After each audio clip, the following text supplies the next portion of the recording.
Hello साथियों, नमस्कार। Tricky math by Pankaj में साथियों आप लोगों का बहुत बहुत स्वागत है। साथियों आज हिंदी को हम ऐसी ट्रिक के माध्यम से साथियों आपको पढ़ेंगे। और साथियों आज जो मैं पढ़ाने जा रहा हूँ ये आपका हिंदी का जो टॉपिक है इसको बोलते हैं साथियों विराम चिन्ह। आपका यूपी पुलिस, यूपी टेट, कोई भी वन डे एग्जाम में साथियों कम से कम यहाँ से 1 से 2 क्वेश्चन आपके साथियों यहाँ से पूछे ही जाते हैं। और ऐसे टॉपिक को बहुत सरल तरीके से आप लोग समझ सकते हैं। इसको आसानी तरीके से समझाने का प्रयास करेंगे साथियों। तो देखते हैं साथियों, ये लिखा है कि विराम चिन्ह। तो जो आपका जो टॉपिक है साथियों इसको बोलते हैं विराम चिन्ह। और सबसे पहले साथियों पूछा जाता है कि विराम चिन्ह का साथियों अर्थ क्या होता है। तो विराम चिन्ह का जो अर्थ होता है, विराम का अर्थ होता है साथियों रुकना होता है या ठहरना होता है। जिस प्रकार हम कहीं पर जाते हैं और रास्ते में साथियों रुकते हैं, इसी प्रकार होता क्या है साथियों कि जब कोई लिखित भाषा में ठहराव दिखाने के लिए विशेष प्रकार के चिन्हों का जो प्रयोग करते हैं साथियों, वही हमारा विराम चिन्ह कहलाता है। जैसे साथियों हम आपसे कहेंगे रुको मत, जाने दो, तो रुको मत, तो रोकने के पहले साथियों आपका एक चिन्ह लगाया जाएगा, रुको मत जाने दो। या रोको मत जाने दो, रोको मत के बाद चिन्ह लगाया जाएगा।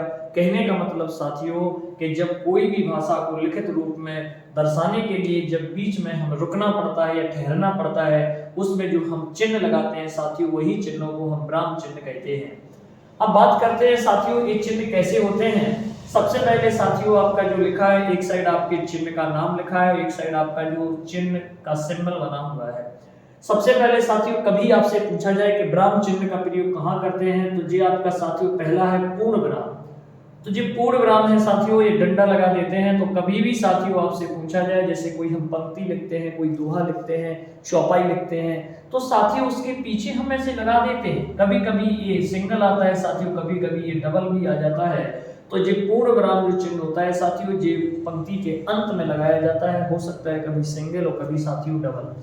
और अगला साथियों जो आपका होता है इसको हम बोलते हैं साथियों अर्धविराम। और अर्धविराम का साथियों एक चिन्ह है कि इसमें थोड़ा सा ऊपर बिंदी भी आती है, वह हल्का सा ठहरने के लिए।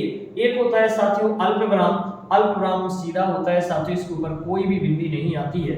प्रश्नवाचक चिन्ह होता है साथियों। प्रश्नवाचक का मतलब होता है जब किसी से कोई क्वेश्चन पूछा जाए या उसका जवाब देंगे, तो साथियों ये क्वेश्चन मार्क में आपको एक चिन्ह तो बनाना ही है, उसके नीचे साथियों बिंदी भी रखना है। यदि साथियों आपने बिंदी नहीं रखी तो साथियों ये चिन्ह आपका गलत माना जाएगा। विस्मयादि बोधक होता है साथियों। विस्मयादि बोधक भी बहुत मोस्ट है साथियों। इसका डंडा खींच के एक नीचे बिंदी आती है और ये साथियों जैसे आश्चर्य हुआ, कोई शोक हुआ, हर्ष हुआ, ऐसे शब्दों में साथियों इसका हम यूज कह सकते हैं। जैसे हम कहेंगे हाय, वह चला गया, हे राम, ठीक है, श्याबाश। तो ऐसे शब्दों के बाद साथियों इस चिन्ह का हम प्रयोग करते हैं, इसको हम विस्मयादि बोधक बोलते हैं। एक होता है साथियों उद्धरण चिन्ह। उद्धरण चिन्ह का मतलब होता है जब यहाँ पर कोई कोटेशन लिख देते हैं और कोटेशन के बीच में हम इसको बंद कर देते हैं, इसी को हम क्या बोलते हैं साथियों उद्धरण चिन्ह बोलते हैं।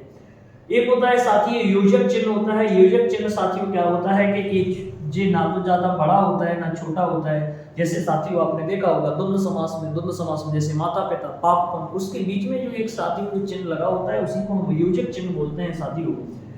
यदि साथियों इससे थोड़ा सा बड़ा लगा देंगे साथियों तो फिर ये डैश कहलाएगा। हालांकि योजक चिन्ह और डैश में थोड़ा सा ही अंतर है, ये ना तो बड़ा होता है ना छोटा होता है, लेकिन साथियों डैश थोड़ा सा बड़ा होता है। अगला होता है साथियों कोष्टक। तो कोष्टक भी साथियों आपको 3 प्रकार के होते हैं। एक तो होता है ये छोटा कोष्टक, एक मंझला कोष्टक, एक बड़ा वाला कोष्टक। तो ये साथियों इसको कोष्टक बोलते हैं।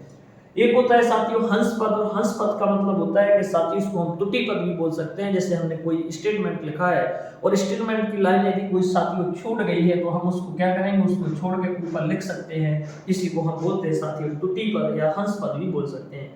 एक होता है साथियों लाघव पद। लाघव पद का मतलब होता है जब किसी को हम शॉर्ट में लिख देते हैं साथियों, और शॉर्ट का मतलब है तो जो आपको जैसे शॉर्ट में एमपी लिखा, यूपी लिखा। इसी प्रकार साथियों लोप होता है। लोप का मतलब होता है डॉट डॉट डॉट डॉट अनंत तक जाता है साथियों, इसी को हम लोप चिन्ह कहते हैं। तो साथियों इस टॉपिक से 2 क्वेश्चन आपके बनते हैं साथियों, यही आपका टॉपिक है। यदि साथियों आपको मेरा वीडियो अच्छा लगा हो तो लाइक सब्सक्राइब साथियों जरूर करें, अपने दोस्तों तक भी भेजें साथियों, और चैनल को सब्सक्राइब जरूर करें साथियों। इसी प्रकार हिंदी में और भी वीडियो आपके साथ आते रहेंगे साथियों। धन्यवाद साथियों, बहुत बहुत धन्यवाद।